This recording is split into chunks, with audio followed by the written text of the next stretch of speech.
दोस्तों, ओम प्रकाश वाल्मीकि की कविता मशहूर ठाकुर का कुआं बहुत लोकप्रिय हो रही है। संसद में जब से हमारे प्रकाश झा साहब ने पढ़ा है तो पूरी आग लगी हुई है। और इरफान खान ने भी उसे पढ़ा था तो ये भी जो बहुत धूम मचा रही है। तो कविता आप भी सुनिए, आपने कई बार सुनी होंगी, इस अंदाज से और वह सुनिए हमारे पास में। चूल्हा मिट्टी का, मिट्टी तालाब की, तालाब ठाकुर का।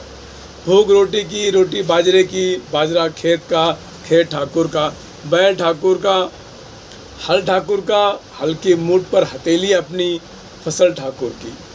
कुआं ठाकुर का, पानी ठाकुर का, खेत खलिहान ठाकुर के, गली मोहल्ले ठाकुर के। फिर अपना क्या, गांव, शहर, देश।